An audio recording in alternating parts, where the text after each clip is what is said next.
지난 12월 24일 우리 교회 미디어 사역을 담당하시는 이재감 목사님께 카톡 메시지가 왔습니다. 어떤 내용이었냐면요, 목사님, 제가 이제 조만간 결혼을 하는데 아직 프로포즈를 못했습니다. 언제 해야 될지를 한참을 고민하다가 내일 12월 25일 성탄절 OIC 예배 전에 교육자들 미팅이 있는데 그거 끝나고 잠깐 시간을 주실 수 있습니까? 카톡이 왔습니다. 그래서 그럼요. 정말 잘 감당하기를, 또 마음을 잘 전달할 수 있기를 축복합니다 라고 제가 말씀을 드렸고요. 다음날 교육자 회의 마지막 부분에 제가 이제 공지를 했습니다.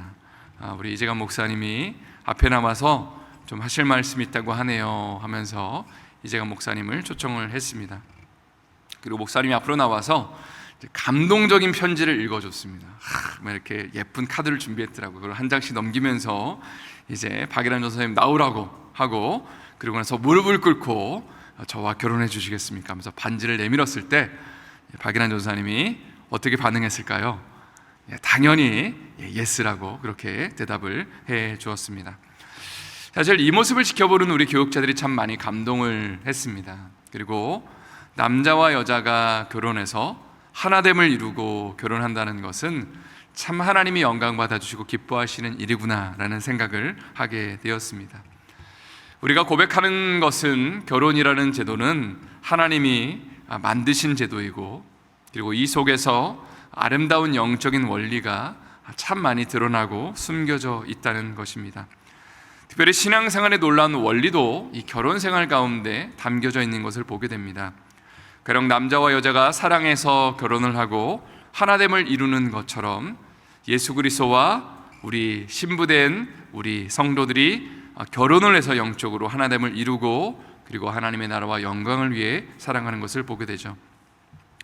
또 남자와 여자가 결혼해서 상식적으로는, 이성적으로는, 합리적으로는 내가 이해되지 않는 일도 발생하지만 사랑하면 어떻게 하는 거죠? 다 용납할 수 있는 것이고, 사랑하면 내 전부를 줄 수 있고 희생할 수 있는 것입니다.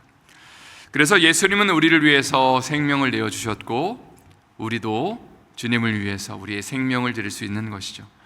때로는 신앙생활을 하다가 이해되지 않는 일들이 발생을 하고 마음 가운데 어렵고 힘든 일들이 발생을 해도 주님이 말씀하시면 네 주님이라고 우리가 주님 앞에 말씀하면서 우리의 삶의 고백을, 또 우리의 삶을 주님 앞에 내어드릴 수 있는 것입니다. 오늘 말씀의 제목은 계명이 아니라 관계이다입니다. 신앙생활은 계명을 지키는 것이 중요할까요? 아니면 주님과 관계를 맺는 것이 중요할까요? 물론 우리의 삶 가운데 있는 계명들을 지키는 것은 참 중요하지만 더 중요한 것은 예수 그리스도와 관계를 맺어가는 것입니다. 그런데 예수님 당시의 유대인들은 신앙생활을 계명을 지키는 것이라고 착각했습니다. 수많은 율법 조항을 만들어내고, 그리고 이 계명들을 열심히 지키면 그러면 하나님이 기뻐하시는 신앙생활을 하는 거다. 만약에 이 계명을 지키지 않으면 그러면 당신들은 불합격이다, 하나님이 당신들을 축복하지 않을 거다라고 가르쳤다는 것입니다. 그러나 오늘 본문에서 예수님은 신앙생활은 계명이 아니라 관계를 맺는 거야, 하나님 아버지와 관계를 맺는 것이고 나와 관계를 맺는 거야 라고 주님이 우리를 초청하고 계시다는 사실입니다. 한번 오늘 말씀의 제목을 여러분 저를 따라서 외쳐주시면 감사를 드리겠습니다. 계명이 아니라, 조금만 더 크게 해주시길 부탁을 드립니다. 계명이 아니라 관계이다. 이제 오늘 본문의 마가복음 2장 23절의 말씀을 한번 다 같이 읽어보도록 하겠습니다. 읽겠습니다. 안식일에 예수께서 밀밭 사이로 지나가실새 그의 제자들이 길을 열며 이삭을 자르니. 지금 안식일에 제자들이 예수님과 함께 밀밭을 지나가고 있는데 제자들의 배가 고팠던 것 같습니다. 그래서 밀 이삭을 잘라서 비벼서 먹고 있는 장면을 상상해 보십시오. 이런 질문을 드리고 싶습니다. 안식일에 밀 이삭을 비벼 먹는 것이 남의 밀 이삭에, 남의 밀밭에 가서 이삭을 잘라서 비벼 먹는 것이 괜찮은 일일까요? 율법적으로? 괜찮은 일입니다. 신명기에서 주님께서 가난하고 연약한 자들을 위한 배려를 가지고 남의 그 밀밭에 가서 이삭을 비벼 먹어도 상관은 없다. 그러나 낫을 대지는 말아라. 그건 도둑질이죠. 낫을 대서 밀을 가져가서는 안 되지만 그러나 이제 손으로 그것을 비벼 먹는 것은 괜찮다고 말씀하셨습니다. 그러나 문제는 무엇이냐면 이날이 바로 안식일이었다는 사실입니다. 이 모습을 본 바리새인들은 제자들을 나무라면서 예수님께 따지고 들기 시작하는 것이죠. 어찌하여 안식일에 하지 못할 일을 하고 있습니까? 당시에 바리새인들은 율법을 지키기 위한 계명들 조항들을 만들어내고 그것을 철저히 지키는 습관을 가지고 있었습니다. 가령 안식일에는 곡식의 이삭을 베어서도 안 되고 잘라 먹어서도 안 되고 심지어는 떨어진 과일을 주워 먹어서도 안 된다라는 그런 조항들을 그들이 인위적으로 만들어내고 이것을 철저하게 지켰다는 것이죠. 이때 예수님은 이렇게 말씀하십니다. 25절과 26절의 말씀 한번 다 같이 한 목소리로 읽겠습니다. 예수께서 이르시되 다윗이 자기와 및 함께한 자들이 먹을 것이 없어 시장할 때에 한 일을 잃지 못하였느냐. 그가 아비아달 대제사장 때에 하나님의 전에 들어가서 제사장 외에는 먹어서는 안 되는 진설병을 먹고 함께한 자들에게도 주지 아니하였느냐. 예수님은 지금 구약시대에 발생했던 다윗의 사건을 인용하고 계십니다. 당시에 사울 왕에게 쫓겨다녔을 때에 다윗이 아비아달 대제사장을 찾아갑니다. 그리고 이렇게 말을 하죠. 제가 지금 사울 왕의 특명을 받고 지금 어떤 것도 챙기지 못하고 칼도 챙기지 못하고 급하게 음식도 먹지 못하고 왔는데 먹을 것이 좀 있으면 나눠주십시오, 제사장님. 그때의 아비아달이 이렇게 말을 하죠. 먹을 것은 없고 지금 제사장들만 먹는 진설병이 있는데 만약에 너와 함께한 소년들이 여자들을 최근 며칠 동안 가까이 하지만 않았다면 이것을 주겠다라고 이야기를 합니다. 그리고 이 음식을 먹고 기운을 차리고 그리고 사울 왕을 피해서 이제 도망가게 되죠. 결국은 이제 다윗이 진설병을 먹고 나서 살아난 케이스가 되었습니다. 참고로 다윗은 유대인들이 사랑하고 존경하는 인물입니다. 지금 바리새인들도 다윗하면 그래도 훌륭한 사람, 하나님이 기뻐하시는 사람이라고 생각하고 있는데 예수님은 말씀하시는 것이죠. 다윗도 율법이 금지하고 있는 일반 사람들이 먹을 수 없는 진설병을 먹었다는 것은 지금 무엇을 의미하냐고 생각하냐라고 지금 질문을 던지고 있는 것입니다. 성도 여러분, 하나님은 이스라엘 백성들에게 왜 율법을 주셨을까요? 너네 이거 안 지키면 죽어 라는 경고의 의미도 있을 것이지만 사람을 살기 위한 의도로, 그리고 주님이 백성들과 관계를 맺기 위한 의도로 분명히 율법을 주셨을 거라고 생각을 합니다. 그런 차원에서 다윗과 소년들은 진설병을 먹고 살아났습니다. 정말로 배고파서 정말로 죽을 그 어떤 쓰러질 위기 가운데 있는데, 물론 율법을 어기는 것처럼 보였지만, 죄송합니다. 제가 요즘에 며칠 동안 이사를 하고 좀 많이 무리를 해서 제 발음이 좀 꼬이는 것 같습니다. 좀 이해를 하고 들어주시기 부탁을 드립니다. 진설병을 먹고 살아났다면 하나님이 기뻐하시는 역사가 일어나는 것 아니냐라고 지금 예수님이 바리새인들에게 도전하고 계시는 것입니다. 특별히 오늘 본문에서 문제가 되는 안식일 조항은 하나님께서 이스라엘 백성들에게 왜 명령을 하셨는지를 한번 여러분 생각을 해 보십시오. 그들이 애굽에서 지낼 때에는 휴일이 전혀 없었습니다. 노예 생활을 하면서 하루도 쉬지 않고 365일을 노동을 하였습니다.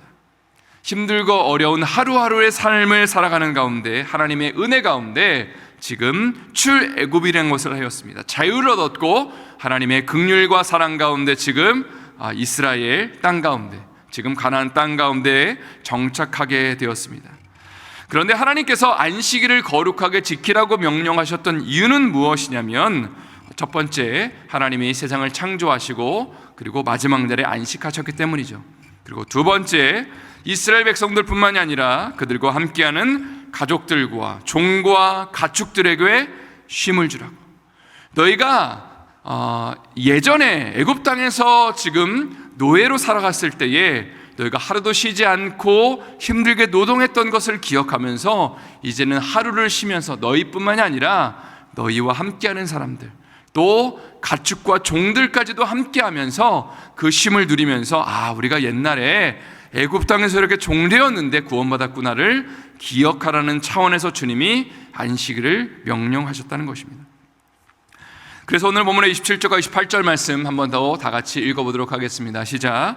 또 이르시되 안식일이 사람을 위하여 있는 것이요 사람이 안식일을 위하여 있는 것이 아니니 이러므로 인자는 안식일에도 주인이니라. 28절에 이렇게 주님이 말씀하시죠. 사람이 안식일을 위하여 있는 것이 아니라 안식일이 사람을 위하여 있는 것이다. 사람들을 축복하고 하나님의 은혜 가운데 무엇보다 관계를 맺고 주님의 나라와 영광을 위해서 지금 이 안식일이 존재하고 있다고 말씀을 하십니다. 그리고 28절에 인자는 안식일에도 주인이다. 이것이 무슨 의미일까요? 여기서 인자는 바로 예수님을 가리킵니다. 한마디로 말해서 안식일은 누구를 드러내는 날이냐면 바로 예수님을 드러내는 날입니다. 그러면 안식일에 예수님이 사람을 살리시고 그분이 이 땅 가운데 오신 이유와 목적을 드러내고 계시다면 우리가 감사하고 감격하고 하나님 앞에 영광 돌리는 것이 당연한 것이지, 율법의 안식일을 철저하게 지켜야 된다는 계명을 가지고 왜 이거 안 지키냐고 따지는 것은 옳지 않다라고 주님이 말씀하시는 것입니다. 이제 이 말씀을 우리의 삶 가운데 한번 적용해 보기를 소망합니다. 오늘날 우리는 엄밀한 의미에서 안식일이 아니라 주일을 지키고 있습니다. 왜냐하면 예수님께서 안식일 다음 날 부활하셨기 때문에, 그래서 예수 그리스도의 다시 살아나심을 기억하면서 안식일을 지키고 있는 것입니다. 그런데 우리가 생각하는 주일은 어떤 날인가요? 한번 여러분이 생각하는 주일, 우리는 주일을 안식일로 보내고 있지만 이 주일을 우리가 어떻게 정의하고 있고 어떻게 한 날을 보내고 있는지를 한번 생각해 보십시오. 어떤 분들은 이렇게 생각을 합니다. 주일 예배 잠깐 드리고 난 다음에 하루 종일 열심히 봉사하는 날, 일하는 날이라고 그렇게 정의합니다. 어떤 분들은 주일 예배를 드리고 난 다음에 내가 집으로 가서 혹은 비즈니스에 가서 열심히 내 일을 하는 날이라고 정의하는 분도 분명히 계실 겁니다. 그러나 가장 중요한 안식일, 주일의 정의는 하나님을 예배하고 그리고 동시에 사람을 살리는 날이 되어야 합니다. 저를 한번 따라하도록 하겠습니다. 힘차게 한번 따라해 주십시오. 참된 주일은 하나님을 예배하고 사람을 살리는 날입니다. 여러분, 우리가 열심히 일하고 봉사하는 이유가 무엇일까요? 그것은 사람을 살리기 위함입니다. 우리가 작은 봉사를 하든 많은 봉사를 하든 그것을 항상 기억해야 됩니다. 그것은 사람을 살리기 위해서. 그래서 우리가 이 일들을 감당하는 것입니다. 그런데 이런 상상을 한번 해보았습니다. 예를 들어서 참 기분 좋은 상상인데요, 하나님께서 안디옥 교회에 제2의 부흥기를 주셔서 정말 매 주일마다 수많은 사람들이 막 몰려옵니다. 그럼 벌써 성전관리위원회에서부터 난리가 나겠죠. 주차를 막 안내하는 것이 너무나 힘들고 또 새가족부도 참 쉽지 않을 겁니다. 또 이 사람들을 받아야 하는 목장도 쉽지 않을 겁니다. 그럼 어떤 사람들이 아이고 왜 이렇게 새가족들이 많이 와갖고 말이야, 우리가 예배 이렇게 힘들게 드리게 하지? 라고 만약에 말을 한다면 그 말은 잘못된 말이 아닐까라는 생각을 하게 됩니다. 왜냐하면 우리가 열심히 봉사하는 이유, 섬기는 이유가 무엇이라고 말씀을 드렸죠? 사람을 살리기 위해서입니다. 오늘 차세대 교육부에서 또 많은 우리 선생님들이 이곳에 와서 또 기도하는 시간을 갖고 계신데, 우리가 어린 자녀들을 힘들고 어려운 가운데 섬기는 이유는요, 그냥 봉사하기 위함이 아닙니다. 그 아이들을 살려내기 위함입니다. 우리가 주차 봉사를 열심히 하는 이유도 그냥 단순히 주차를 내가 안내한다가 아니라 이걸 통해서 우리 안디옥 교회가 사람을 살려내고 정말로 잃어버린 자들이 이곳에 와서 복음을 듣고 예수 그리스도의 그 복음 가운데 반응하고 그리고 주님의 제자들이 길러내고 그리고 하나님의 나라가 선포되고 하나님의 영광이 드러낼 수 있기 위해서 온 성도들이 각자의 삶의 부르심에 맞춰서 봉사하고 하나님 앞에 우리의 삶을 드리는 것입니다. 이러한 축복과 은혜가 우리의 삶 가운데 넘쳐날 수 있기를 예수님의 이름으로 축원드립니다. 지난주에도 나눴지만 우리 안디옥 교회 사명 선언문을 세 가지로 간단하게 요약한다면 다음과 같다고 말씀을 드렸죠. 제가 읽어드릴게요. MOV의 비전을 가지고 첫 번째는 잃어버린 영혼을 구원해내는 것, 두 번째는 제자를 만들어내는 것, 세 번째는 세계 선교를 감당하는 것이 우리의 부르심입니다. 우리가 안디옥 교회에서 하고 있는 모든 일들, 우리가 준비하고 계획하고 실행하는 모든 것들은 이 세 가지에 초점 맞춰져야 됩니다. 그리고 만약에 여러분들이 고민하고 힘들어하는 것들이 이 세 가지와 연결되어 있다면 그러면 여러분 힘을 내십시오. 내가 조금은 피곤하고 힘들지만 이 세 가지를 포커스하고 있다면 주님 기뻐하시는 일을 감당하는구나, 여러분 격려를 받으셔도 됩니다. 그러나 이 세 가지와 연결되어 있지 않은 일을 지금 고민하고 있거나 지금 감당하고 있다면 그것을 여러분 내려놓으셔도 괜찮을 것 같습니다. 지난 목요일과 금요일과 토요일에 유스그룹 수련회를 다녀왔습니다. 화요일날 교역자 회의에 스페니시 교회를 담당하시는 양초원 목사님께서 이런 이야기를 하시더라고요. 지난 중고등부 수련회에 이제 스페니시 교회에 출석 중인 유스가 10명이 함께 참석을 했는데 너무 좋은 시간을 가졌다는 거예요. 사실 지난번 수련회 때는 많이 힘들고 또 기도 시간에도 많이 좀 집중도 못하고 또 딴짓도 하고 했는데 이번에는 우리 아이들이 너무 큰 은혜를 받았다고, 또 부모님들도 우리 아이들이 좀 변하는 것 같다고 그런 감사의 고백을 하였습니다. 이걸 들으면서 우리 교육자들도 그리고 저도 참 너무 감사하더라고요. 교회가 바로 이 영혼을 살리는 것을 위해서 존재하는 것이지, 그것을 기억하게 됐고요. 우리가 조금 힘들고 어렵더라도 사람이 살아난다는 이야기, 참 힘들고 어렵게 사는 사람들이 예수님 때문에 변화되었다는 얘기, 정말 그리스도의 영광을 위해서 헌신하게 되었다는 얘기를 듣기 위해서 우리가 이 새벽에도 함께 예배하는 것이고, 그리고 우리가 주일에도 봉사하는 것이고, 힘들고 어렵지만 사람들을 우리가 섬기고 그리고 살리는 일에 동참하고 있는 것을 여러분 기억하십시오. 이러한 은혜가 또 역사가 우리 안디옥 교회 가운데 2024년 많이 넘쳐날 수 있기를 예수님의 이름으로 축원드립니다. 오늘 본문의 마가복음 3장 1절과 2절 말씀을 한번 또 다 같이 읽어보도록 하겠습니다. 읽겠습니다. 예수께서 다시 회당에 들어가시니 한쪽 손 마른 사람이 거기 있는지라. 사람들이 예수를 고발하려 하여 안식일에 그 사람을 고치시는가 주시하고 있거늘. 3장부터는 안식일에 발생한 또 다른 사건을 지금 기록하고 있습니다. 회당에 한쪽 손 마른 사람이 있었는데 회당에 있는 사람들이 예수를 주목하였다. 또 고치는지 한번 보자라고 지금 예수님을 지켜보고 있습니다. 여러분, 이 장면을 어떻게 생각하십니까? 예수님 말씀하신 것처럼 안식일은 사람을 살리는 날입니다. 또 예수님은 안식일의 주인으로 이 땅 가운데 오셨는데 사람들의 완악함으로 인해서 지금 복음의 역사를 방해하고 있다는 것입니다. 예수님은 손 마른 사람에게 명령하십니다. 한가운데에 일어서라. 이 사람들이 많이 보는 가운데로 나와라. 다 지켜보는 가운데서 그를 고치시게 됩니다. 4절 말씀은 제가 읽어보도록 하겠습니다. 그들에게 이르시되 안식일에 선을 행하는 것과 악을 행하는 것, 생명을 구하는 것과 죽이는 것, 어느 것이 옳으냐 하시니 그들이 잠잠하거늘. 예수님이 물으시죠. 사람을 살리는 것이 안식일에 맞는 거냐, 아니면 죽이는 것이 맞는 거냐. 당연히 사람을 살리는 것이 맞는 것입니다. 그러나 사람들은 하나님의 아들이 이 땅 가운데 오셔서 사람을 살리는 일을 감당하고 계신데, 안식일의 주인이신 그분이 지금 사람을 살리고 계신데 이것을 좋아하고 있지 않습니다. 싫어하고 있고 화를 내고 있습니다. 그것은 그들의 완악함 때문입니다. 여러분, 이 장면 가운데 예수님의 마음 가운데는 사람을 살리려는 마음, 그런 열정이 있는 것을 보게 됩니다. 그러나 사람들의 마음에는 뭐가 있는지를 여러분 한번 생각해 보십시오. 사람들의 마음 가운데 뭐 때문에 이렇게 화를 내고 예수님이 하시는 일을 기뻐하지 않고 있죠? 사람들의 마음에는 계명과 전통만 있을 뿐입니다.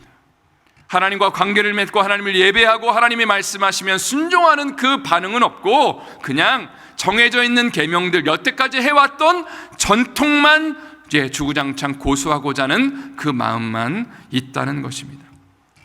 성도 여러분, 신앙생활을 하면서 우리의 삶 가운데 어떤 이슈들이 마음에 부딪힐 때가 있습니다.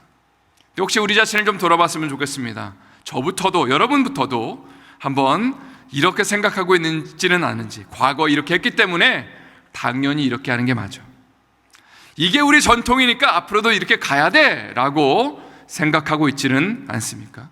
물론 전통을 지키는 것은 귀하고 소중한 것입니다. 그러나 우리는 항상 질문해야 됩니다. 이것이 과연 성경적인 것인가?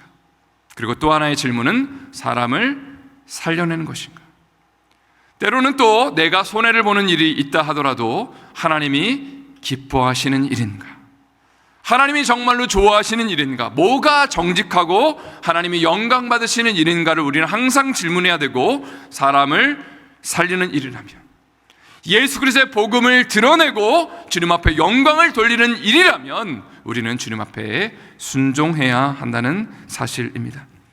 이제 말씀을 마치면서 오늘 제목을 다시 한번 읽어드리겠습니다. 계명이 아니라 관계이다.